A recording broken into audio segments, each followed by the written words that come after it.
আল্লাহ রাসূল সাল্লাল্লাহু আলাইহি সাল্লাম একবার দিনের কোনো অংশে বের করেন হযরত আবু হুরায়রা। অবশেষে তিনি ফাতিমা রাদিয়াল্লাহু তাআলার ঘরে এসে বললেন, বালক এখানে আছো কি? খোকা এখানে আসো কি? আল্লাহ রাসূল বলতেছেন। উদ্দেশ্য হলো হযরত হাসান রাদিয়াল্লাহু তাআলা। বালক তুমি এখানে আসো কি? উদ্দেশ্য হলো হাসান রাদিয়াল্লাহু তাআলা। অতঃপর বিলম্ব না করে হাসান দৌড়ে আসলেন। হযরত হাসান রাদিয়াল্লাহু তাআলা দৌড়ে আসলেন। আল্লাহ রাসূল সাল্লাল্লাহু আলাইহি ওয়াসাল্লাম ওনার সঙ্গে গলা জড়াইয়া পড়লেন, বুক লাগাই দিলেন। আল্লাহ রাসূল কয়, হে আল্লাহ, আমি তাকে ভালোবাসি, আমার হাসানকে আমি ভালোবাসি। আল্লাহ রাসূলের কথা, তুমিও তাকে ভালোবাসো। কে বলতেছেন? আল্লাহ রাসূলে।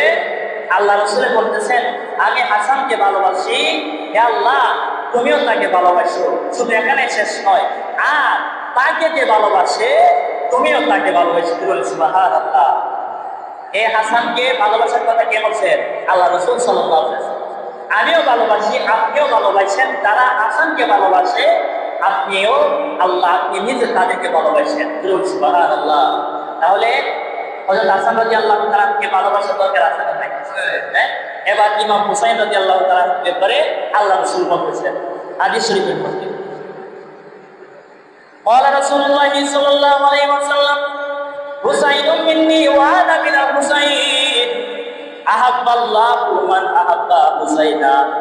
আল্লাহ রাসূলের কয়, আল্লাহ রাসূল ইরশাদ করলেন, হুসাইন আমি হতে, আমার থেকে হুসাইন, হুসাইনু মিন্নি, হুসাইনু মিন্নি, আমি হুসাইন হতে, ওয়ালা মিন হুসাইন, আবার আমি হুসাইন থেকে, আমার থেকে হুসাইন, আবার আমি হইলাম হুসাইন থেকে।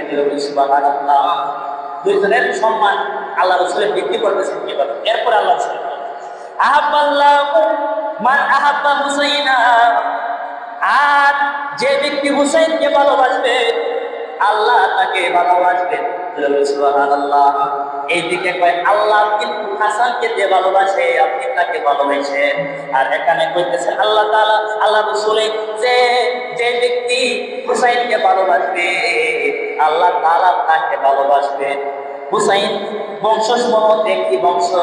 অতঃপর আব্দুল্লাহ ইবনে আব্বাস রাদিয়াল্লাহু তাআলা থেকে বলেন, তিনি বলেন রাসূল সাল্লাল্লাহু আলাইহি ওয়াসাল্লাম হাসান ইবনে আলী রাদিয়াল্লাহু তাআলাকে নিজের কাঁধের উপরে বসাইছে, বসাইয়া ঘোড়া বানাইয়া আল্লাহ রাসূলের চলাইছেন।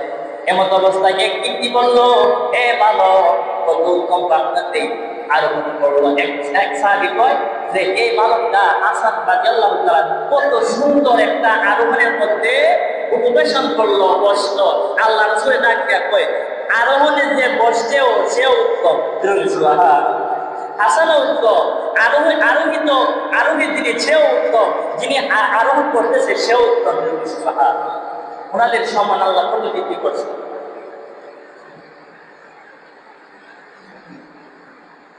এর সাহাবী বলতেছেন হযরত উসামা ইবনে যায়েদ রাদিয়াল্লাহু তাআলা, তিনি বলেন এক রাতে আমি কোন এক প্রয়োজন রাসূলুল্লাহ সাল্লাল্লাহু আলাইহি ওয়াসাল্লামের খেদমতে গেলাম। অথবা নবী সাল্লাল্লাহু আলাইহি ওয়াসাল্লাম চাদর দ্বারা কোনো বস্তু ঢেকে রেখে বললেন, ঢেকে রেখে বের করলেন, কিন্তু আমি বুঝতে পারি নাই এই চাদরের ভিতরে কি আছে, সে জিনিসটি কি। অতঃপর যখন আমি আমার প্রয়োজন সারলাম তখন জিজ্ঞাসা করলাম, চাদরের ভিতরে আপনি জিনিস জুড়িয়ে কি জিনিস জড়িয়ে রাখছেন, কি জিনিস আঁকড়াইয়া ধরছেন? অতঃপর তিনি চাদর কানা সরিয়ে ফেললেন, আল্লাহ রাসূল সরিয়ে ফেললেন। এরপরে এই চাদরের ভিতর থেকে হাসান এবং হুসাইনকে দেখতে পেলেন দুই উরুর মধ্যে বসে আছে।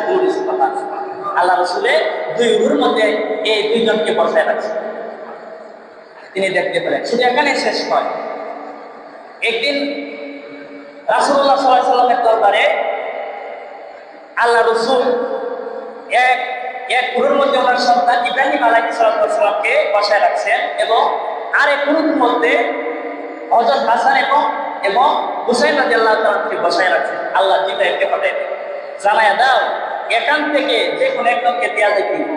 আল্লাহ রাসূল কয়, আমি আমার ফাতিমাকে কষ্ট দিতে পারবো না, আমার আলীকে কষ্ট দিতে পারবো না, আমার সন্তান ইব্রাহিমকে দিয়ে দাও।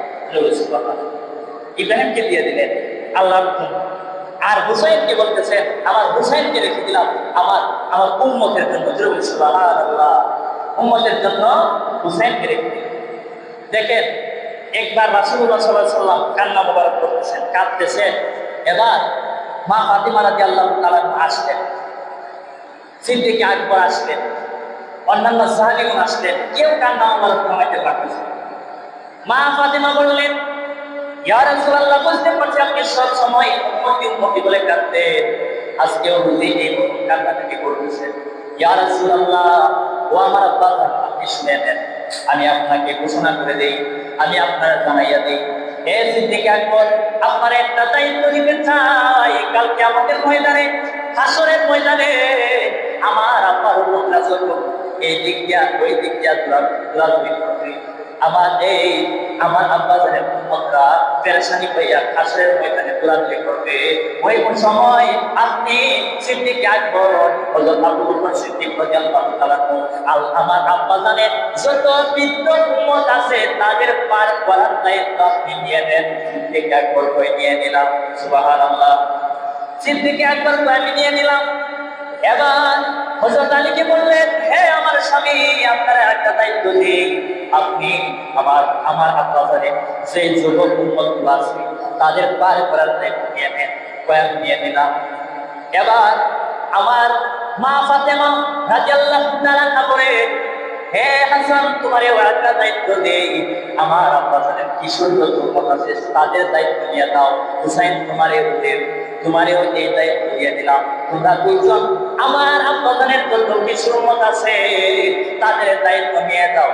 এই কথা বলার পরে হাসান কয়, আমি নিয়ে নিলাম। হুসাইন কয়, আম্মা, আমি নিব, ঠিক আছে, কিন্তু আমার একটা কথা আছে আমার নানার সঙ্গে। সুবহানাল্লাহ, আমার নানার সঙ্গে একটা কথা আছে, আমি আমার নানার সঙ্গে একটা ঘোরাফেরা করব। এই কথা বলার পরে আল্লাহ রাসূল দুই হাত মুবারক হুসাইন রাদিয়াল্লাহু তাআলা দিকে বাড়াইয়া দিলেন। বাড়াইয়া দেওয়ার পরে এবার হুসাইন রাদিয়াল্লাহু তাআলা নানার কাছে চলে গেলেন। ডাক দিয়া কইলেন, নানা, ওই ইয়া রাসূলুল্লাহ, বলুন নানা, আপনি বলছিলেন কিনা, আপনি আমারে বলেন কি বলছিলাম। কয়, আপনি বলছিলেন হুসাইন মিন্নি ওয়া আনা মিনাল হুসাইন। হে ইয়া রাসূলুল্লাহ, ও নানা জান, আপনি বলছিলেন আমি হুসাইন হতে, হুসাইন আমি হতে। সুবহানাল্লাহ, আমি হুসাইন থেকে, হুসাইন আমার থেকে। ইয়া রাসূলুল্লাহ, আপনি এই কথা বলছিলেন কিনা? আল্লাহ রাসূল সাল্লাল্লাহু আলাইহি সাল্লামকে বলছিলাম। তাহলে আমি আপনাকে জানাই দিতে চাই, আমার মা ফাতিমাকে জানাই দিতে চাই, আমার বাবা আলীকে জানাই দিতে চাই, সিদ্দিক আকবর সহ সমস্ত সাহাবীদেরকে জানাই দিতে চাই, আপনি নবী যেই উম্মতের জন্য পাগল, যেই উম্মত আপনারও, ওই উম্মত শুধু আপনি নবীর না, আমারও জুড়ে বলুন সুবহানাল্লাহ। আপনার সকল উম্মতকে পার করার দায়িত্ব আমি ইমাম হুসাইন নিয়ে গেলাম। সুবহানাল্লাহ। এই জন্য ইমাম হুসাইন রাদিয়াল্লাহু তাআলা কারবালার ময়দানে চলে গেলেন। কারবালার ময়দানে গিয়া আল্লাহ রাসূল সাল্লাল্লাহু আলাইহি সাল্লামের এই উম্মতকে রক্ষা করার জন্য নিজের জীবন বিলাইয়া দিলেন। সুবহানাল্লাহ, নিজের জীবন বিলাইয়া দিলেন। কার জন্য? আপনারা, আমাদের কোনো সবচেয়ে বড় বাইক কোনটা? আমরা আল্লাহ রাসূলের উম্মত। আল্লাহ রাসূলের উম্মত আমাদের অনেক বড় বাইক। এই হুসাইন রাদিয়াল্লাহু তাআলা কারবালার ময়দানে গিয়া শহীদ হয়ে গেলেন আমাদের নাজাতের জন্য, আমাদেরকে মুক্তি করার জন্য।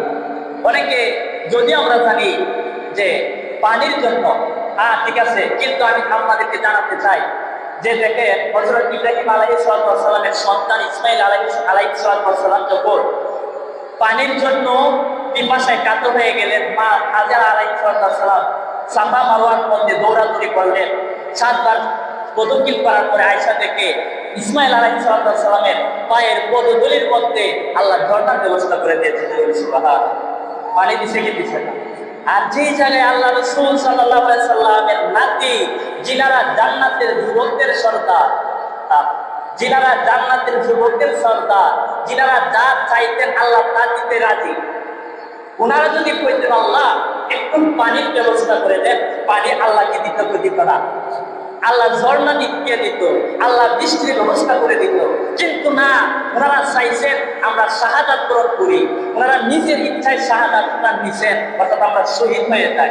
আমরা শহীদ হব একটা কারণে, এই শহীদের উসিলা দিয়া আল্লাহ রাসূলের উম্মত যারা আছে, আল্লাহর বান্দা যারা আছে, তাদেরকে পার করে দিত। সুবহানাল্লাহ।